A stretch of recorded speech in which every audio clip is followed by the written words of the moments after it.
after having got his first win as head coach of Manchester United in the Europa League against Bodo Glimt, can Ruben Amorim get his first Premier League win? They face Everton tomorrow.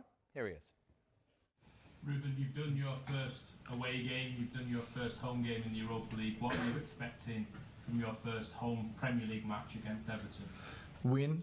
I'm hoping to win. It's going to be a different match with a lot of fighting, long balls, second balls, a quality coach that understands the league, understands the moment of the opponent. We need to have the ball because we will have a short time to recover. We need to rotate the team.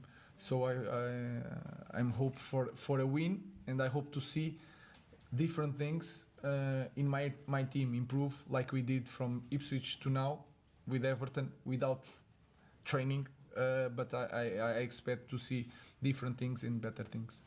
Richard.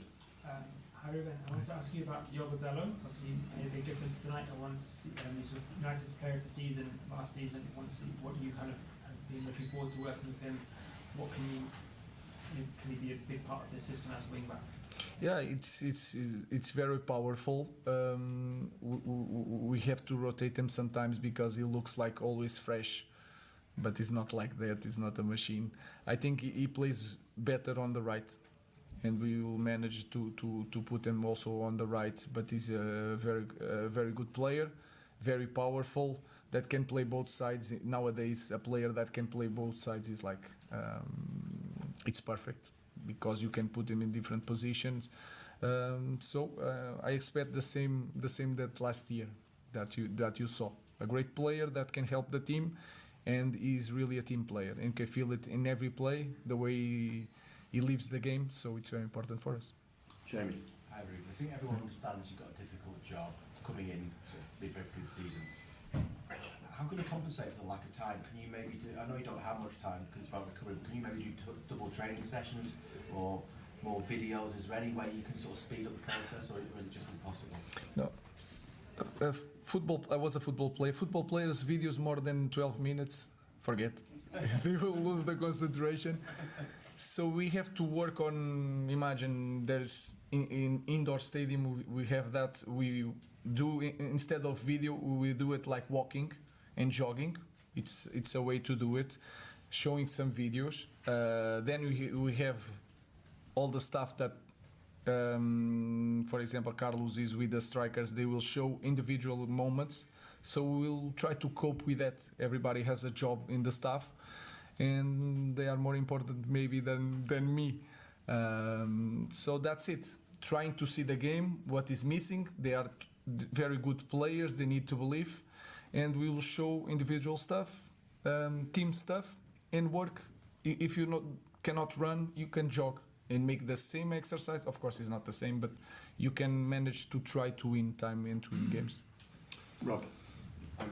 Does this little run then sum up how tough it's going to be for you in these first few weeks, that you've got no time to work the players, you're asking them to take on a lot of new information, and on Sunday you're going to play an Everton team who have had the entire week to prepare and look at how your team play? Yeah, it is what it is, and we will rotate players and we'll be ready. Today we have to use like 4 subs to manage the fitness, not the game. We manage the fitness today, so we have to do it.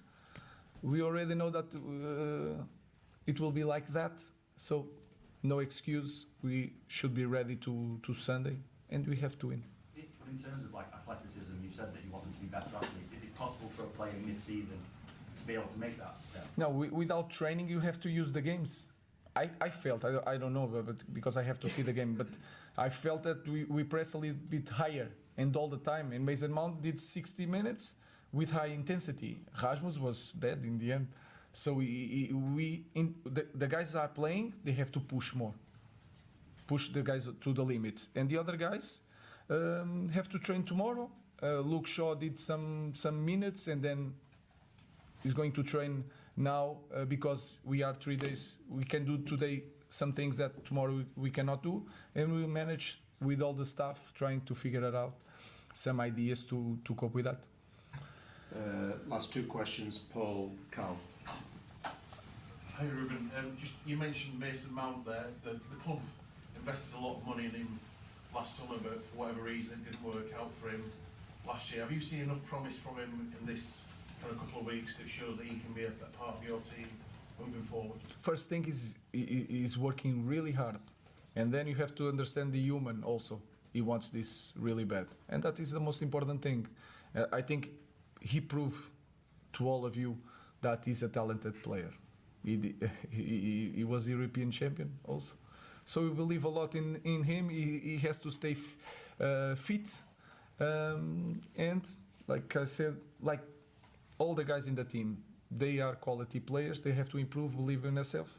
And today he did a great job. And you see some moments and details that you can see that Mason Mount is a proper footballer. So we believe a lot in him. I especially believe a lot in Mason Mount. Last question, Cal. Hello, Cameron. You are using backs throughout your managerial career, which is something United fans are traditionally used to seeing.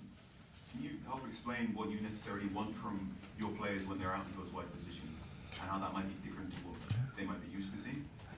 Today, if I ask you guys what system I use, you saw more 4-4-2 defending. I think we agree, and then we put two white players like the 20 teams of the of the league. So.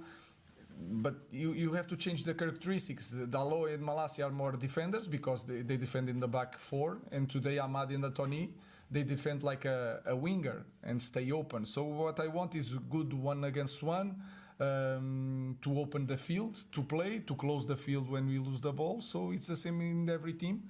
So I think the structure is more fluid than you guys think, like 3 defenders. Today we finished without any central back. So it was Casemiro, Mazraoui and Luke Shaw. So I think it's more the characteristics of the player and not the real position of the player.